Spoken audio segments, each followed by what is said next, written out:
मधुबन के बाबा, मधुबन के बाबा मुरली वाले, आपका क्या कहना, आपका क्या कहना। ओम शांति। आज 4 जून 2022 के साकार मधुर महावाक्य हैं। आज मीठे मीठे बाप दादा बोले, मीठे बच्चे, तुम जगत अम्बा कामधेनु के बच्चे और बच्चियां हो। तुम्हें सबकी मनोकामनाएं पूर्ण करनी है, अपने बहन भाइयों को सच्चा रास्ता बताना है। बाबा ने कहा, मीठे बच्चे, तुम जगत अम्बा कामधेनु के बच्चे और बच्चियां हो। तुम्हें सबकी मनोकामनाएं पूरी करनी है, अपने बहन भाइयों को सच्चा रास्ता बताना है। बाबा ने आज प्रश्न पूछा कि तुम बच्चों को बाप द्वारा कौन सी रिस्पॉन्सिबिलिटी मिली हुई है। उत्तर में बाबा कहते कि बच्चे, बेहद का बाप बेहद का सुख देने आया है, तो तुम्हारा फर्ज है घर घर में यह पैगाम दो। बाप का मददगार बन घर घर को स्वर्ग बनाओ, कांटों को फूल बनाने की सेवा करो। बाप समान निरअहंकारी निराकारी बन सबकी खिदमत करो। सारी दुनिया को रावण दुश्मन के चंबे से छुड़ाना, यह सबसे बड़ी रिस्पॉन्सिबिलिटी तुम बच्चों की है। मुरली का गीत है, माता ओ माता तू सबकी भाग्य विधाता। ओम शांति। यह माता की महिमा भारत में ही गाई जाती है। जगदम्बा बरोबर भाग्य विधाता है। इनका नाम ही रखा हुआ है कामधेनु, अर्थात सब कामनाएं पूरी करने वाली।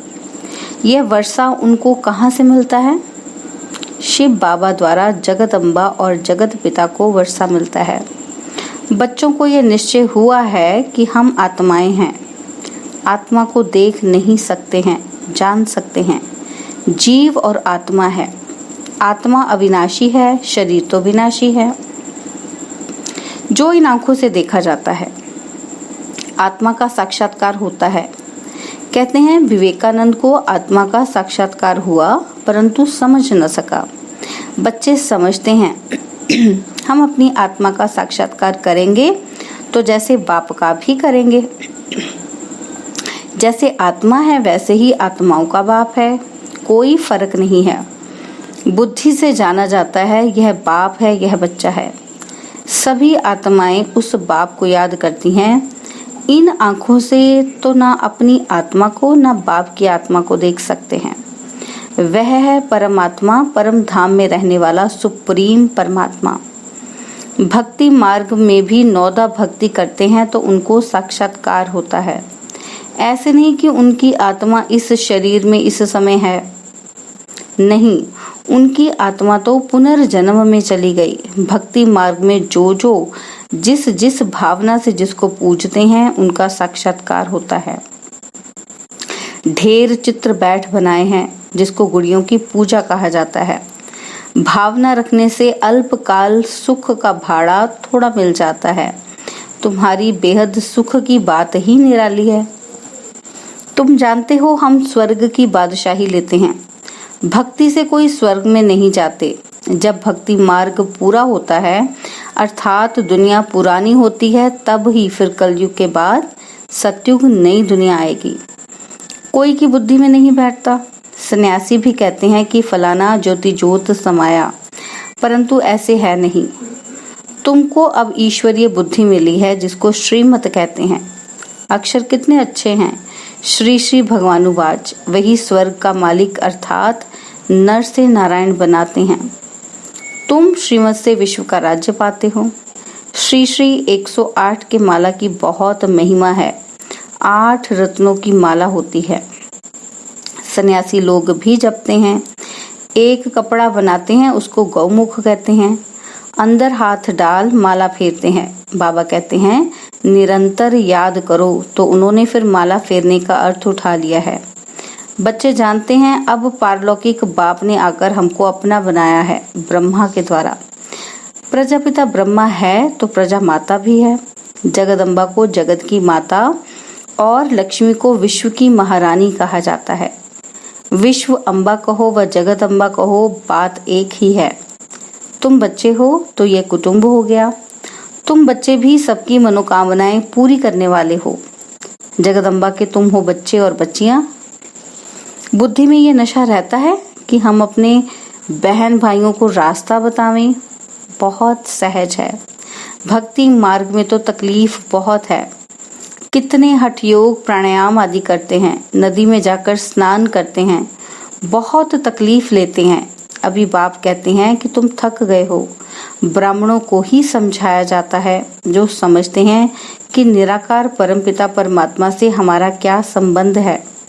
शिव बाबा अक्षर शोभा देता है, रुद्र बाबा भी नहीं कहेंगे, कहते ही हैं शिव बाबा। यह बहुत इजी है। नाम तो और भी ढेर हैं, परंतु यह एक्यूरेट है शिव बाबा।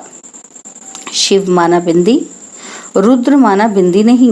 भल कहते भी हैं कि शिव बाबा, परंतु समझते कुछ भी नहीं। शिव बाबा और तुम सालीग्राम हो। अभी तुम बच्चों के सिर पर रिस्पॉन्सिबिलिटी है। जैसे गांधी आदि समझते थे कि भारत को इन फॉरेनर्स से मुक्त करना है, वह तो हुई हद की बातें। बाप तुम बच्चों को रिस्पॉन्सिबल बनाते हैं, खास भारत और आम सारी दुनिया को माया रावण दुश्मन से छुड़ाना है। इन दुश्मनों ने सबको बहुत दुख दिया है, उस पर जीत पानी है। जैसे गांधी ने फॉरेनर्स को भगाया, यह रावण भी बड़ा फॉरेनर है। द्वापर में यह रावण घुस आता है, किसी को पता भी नहीं पड़ता। रावण आकर सारा राज्य छीन लेता है। यह सबसे पुराना फॉरेनर है जिसने भारत को ऐसा कंगाल बनाया है। उनकी मत से भारत ऐसा भ्रष्टाचारी बन पड़ा है। इस दुश्मन को भगाना है। श्रीमत मिलती है, ये कैसे भागेगा? तुमको बाप का मददगार बनना है। मेरे बनकर और फिर परमत पर चले तो गिर पड़ेंगे, ऊंच पद पा नहीं सकेंगे। गाया भी जाता है, क्या हिम्मते बच्चे मददे बाप। तुम हो खुदाई खिदमतगार। खुदा आकर तुम्हारी खिदमत करते हैं, उनको याद करते हैं कि हे पतित पावन आओ। खिदमत करने वाले को सर्वेंट कहा जाता है। बाबा कितने निरहंकारी निराकार है। निरहंकारी निर्विकारी बनना सिखलाते हैं।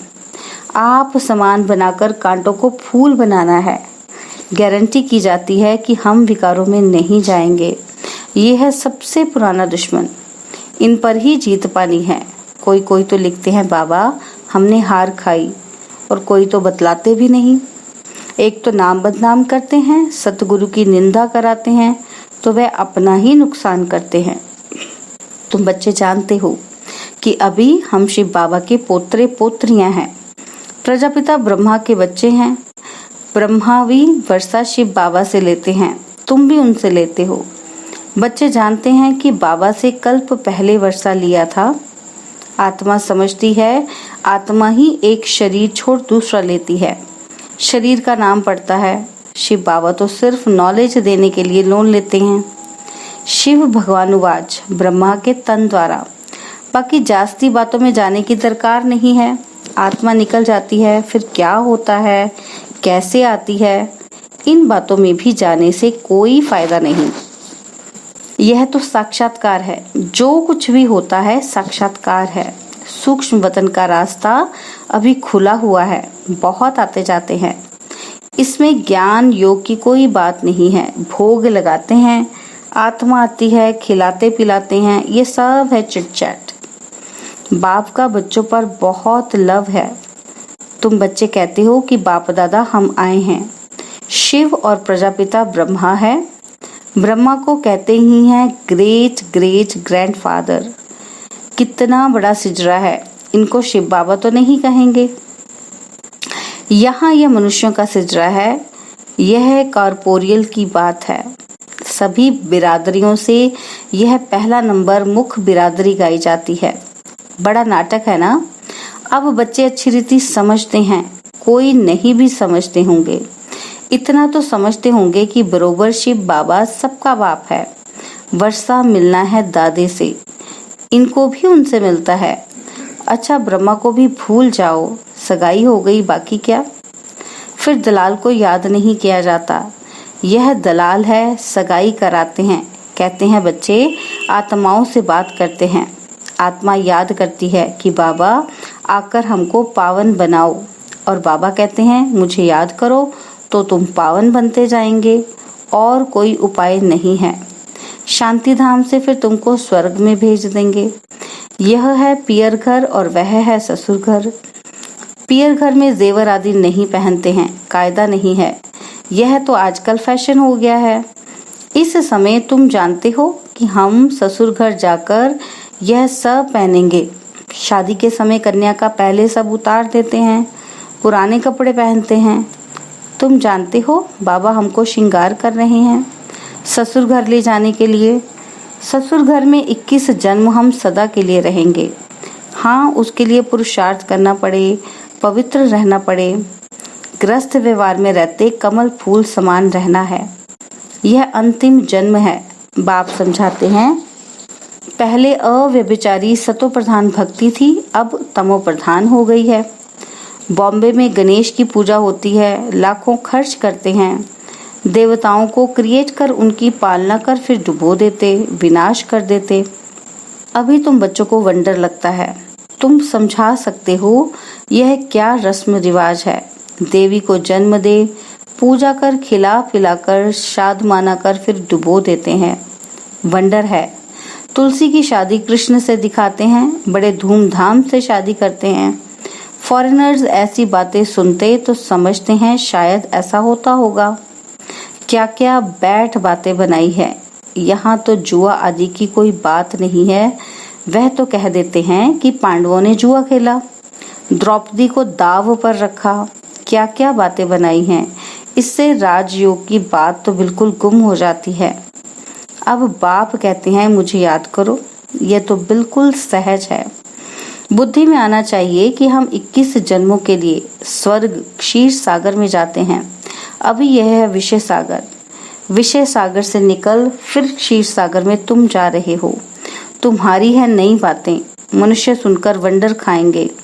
तुम बच्चे समझते हो बरोबर स्वर्ग में हम बहुत सुखी रहेंगे। हम विश्व का मालिक बनते हैं, वहां हमारी राजधानी कोई छीन न सके।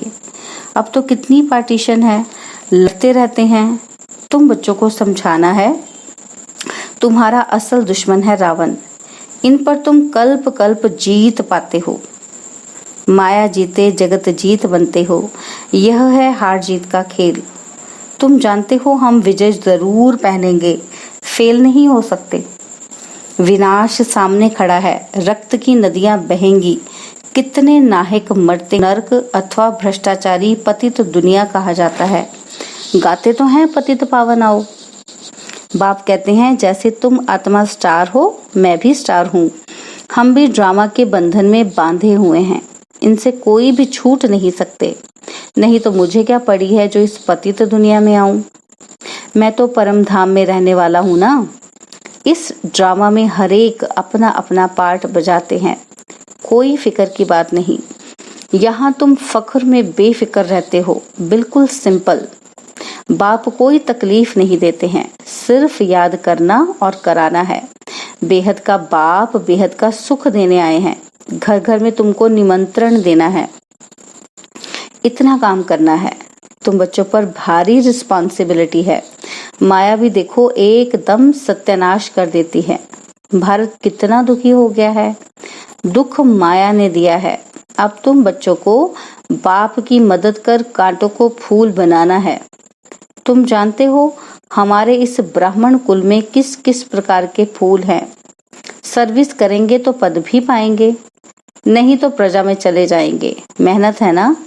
बहुत बच्चे हैं सर्विस में लगे हुए हैं। कोई बच्चियों को छुट्टी नहीं मिलती है। बहुत मार खाती हैं। इसमें हिम्मत चाहिए, डरना नहीं चाहिए, बहादुरी चाहिए, नष्टो मोह भी चाहिए। मोह भी कम नहीं है, बड़ा प्रबल है। साहूकार घर की होगी तो बाबा पहले देह अभिमान तोड़ने के लिए कहेंगे झाड़ू लगाओ, बर्तन मांजो। परीक्षा तो लेंगे ना। अच्छा, मीठे मीठे सिकिलदे बच्चों प्रति माता पिता बाप दादा का याद प्यार और गुड मॉर्निंग। रूहानी बाप की रूहानी बच्चों को नमस्ते। हम रूहानी बच्चों की रूहानी बाप दादाजी को दिलवा जान सिकवा प्रेम से नमस्ते ओम शांति। प्यारे बाबा, मीठे बाबा, मेरे बाबा, शुक्रिया बाबा, शुक्रिया बाबा, शुक्रिया बाबा। धारणा के लिए मुख्य सार है, पहला पॉइंट है, श्रीमत पर बाप का पूरा पूरा मददगार बनना है। परमत व मनमत पर नहीं चलना है। नष्ट मोह बन हिम्मत रख सर्विस में लगना है। सेकंड पॉइंट है, अभी हम पियर घर में हैं, यहाँ किसी भी प्रकार का फैशन नहीं करना है। स्वयं को ज्ञान रत्नों से श्रृंगारना है, पवित्र रहना है। वरदान है, दुख को सुख, ग्लानि को प्रशंसा में परिवर्तन करने वाले पुण्य आत्मा भव। दुख को सुख, ग्लानि को प्रशंसा में परिवर्तन करने वाले पुण्य आत्मा भव। पुण्य आत्मा वह है जो कभी किसी को न दुख दे और न दुख ले, बल्कि दुख को भी सुख के रूप में स्वीकार करे। ग्लानि को प्रशंसा समझे तब कहेंगे पुण्य आत्मा। यह पाठ सदा पक्का रहे कि गाली देने वाली व दुख देने वाली आत्मा को भी अपने रहम दिल स्वरूप से, रहम की दृष्टि से देखना है, ग्लानि की दृष्टि से नहीं। वह गाली दे और आप फूल चढ़ाओ तब कहेंगे पुण्य आत्मा। स्लोगन है, बाप दादा को नैनों में समाने वाले ही जहान के नूर नूरे जहान है। बाप दादा को नैनों में समाने वाले ही जहान के नूर नूरे जहान है। ओम शांति। और अब यह एक बहुत अच्छी वीडियो भी जरूर देखें।